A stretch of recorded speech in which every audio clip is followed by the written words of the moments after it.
নমস্কার বন্ধুরা, নতুন বন্ধুদের স্বাগত এবং পুরনো বন্ধুদের ধন্যবাদ জানিয়ে শুরু করছে আজকের রেসিপি। তো আজকের রেসিপি হবে ইলিশ মাছ আর কাঁচকলার দুর্দান্ত স্বাদের একটা রেসিপি হতে চলেছে বন্ধুরা। খুবই কম মশলা দিয়ে আজকের রেসিপিটা করব। তো ভালো লাগলে চ্যানেলটির পাশে থাকবেন। তাহলে কথা না বাড়িয়ে চলুন দেখে নেওয়া যাক আজকের রেসিপি। বন্ধুরা, এখানে নিয়েছি ইলিশ মাছ। এই দেখুন, ইলিশ মাছটাকে আমার কাটা হয়ে গেছে, ওটাকে আপনাদের দেখানো হয়নি গোটাটা। এই দেখুন, তো মাছগুলোকে পরিষ্কার করে আমি ভালোভাবে ধুয়ে নিয়েছি। এই দেখুন, তো ধুয়ে লবণ, হলুদ আর সরষের তেল দিয়ে মাখিয়ে নিয়েছি। এই দেখুন, প্রত্যেকটা মাছে আমি সুন্দর করে লবণ, হলুদ আর সরষের তেল সুন্দরভাবে মাখিয়ে দিয়েছি।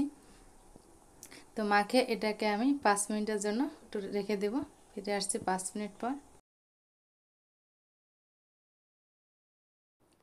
তো কড়াইটাকে ভালোভাবে গরম করে এবার কড়াইয়ে দিয়ে দেবো এক এক করে মাছগুলোকে আমি এক এক করে দিয়ে এই সরিষার তেলে আমি একটু মাছগুলোকে ভেজে নিব। তো বন্ধুরা, এতক্ষণ দেখতে দেখতে যারা একটা লাইক দিতে ভুলে গেছো, অবশ্যই একটা লাইক দিয়ে দিও। আর প্রথম থেকে শেষ পর্যন্ত দেখার অনুরোধ রইল। ভিডিওটা খুব বেশি একটা বড় করব না, একটু প্রথম থেকে শেষ পর্যন্ত দেখো, এটাই অনুরোধ রইল। তো মাছগুলোকে এক এক করে উল্টে পাল্টে দেবো। এই দেখুন, উল্টে পাল্টে মাছগুলোকে সুন্দর করে একটু ভেজে নিব, যাতে মাছের ভিতর কোনো কাঁচা ভাব না থাকে। এই দেখুন বন্ধুরা, তো উল্টে পাল্টে মাছগুলোকে আমি এক এক করে ভেজে নেব। দেখুন, একটু লাল লাল করে আজকে মাছগুলোকে ভেজে নেব। কাঁচকলা দিয়ে আজকের মাছের রেসিপিটা হবে, দেখতে থাকুন। দেখুন, মাছগুলোকে আমার অলরেডি ভেজে নেওয়া হয়েছে।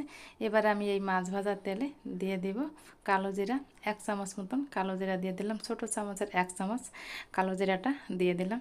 দেখুন, তো কালো জিরাটা দিয়ে এই ফোড়নে দেওয়ার পরে এবার আমি দিয়ে দেব ধুয়ে রাখা কাঁচকলাটাকে কেটে আমি অবশ্যই জলে রেখেছিলাম, সেজন্য কালারটা দেখুন কত সুন্দর হয়েছে।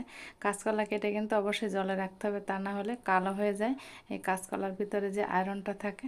আর কাঁচকলা খাওয়া তো প্রচুর শরীরের জন্য ভালো। তো এবার দিয়ে দেব আমি হলুদের গুঁড়া আর দিয়ে দেব লবণ। তার হলুদ আর লবণ দিয়ে এই কাঁচকলাটাকে আমি এই তেলের উপর একটু ভেজে নিব। একটু নেড়ে ছেড়ে হলুদ লবণ দিয়ে ভেজে নিতে হবে। তাই দেখুন, কালারটা কিন্তু দারুণ আসছে। হলুদটা যেহেতু তেলের পরে আছে, এই জন্য কালারটা আরও বেশি ভালো লাগে দেখতে। দেখুন, তো কাঁচকলাটাকে অলরেডি আমার ভেজে নেওয়া হয়েছে। এবার আমি এই কাঁচকলা দিয়ে দেব জল। তো গ্রেভিটা একটু পাতলা মতন হবে, এই জন্য আমি একটু জলের পরিমাণটা একটু বেশি দেব। এই দেখুন, এবার আমি জলটা দিয়ে এটাকে আমি একটা ঢাকনা দিয়ে ঢাকা দিয়ে দেব। তো ঢাকা দিয়ে এটাকে 5 থেকে 7 মিনিট এবার আমি জ্বালিয়ে নেব। এই যে দেখুন, কাঁচা লঙ্কা দিয়ে দেব।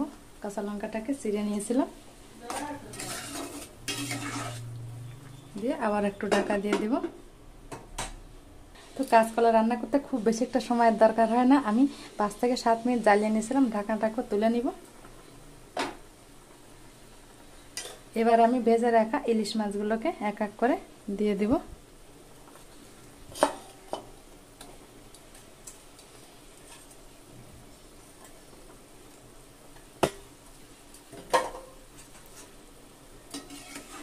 তো মাছগুলোকে এক এক করে দিয়ে দেওয়া হয়েছে। দেখুন,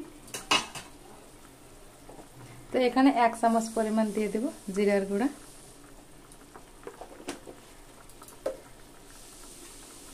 জিরার গুঁড়াটা দিয়ে আবার একটু নেড়ে চেড়ে দেব। দেখুন,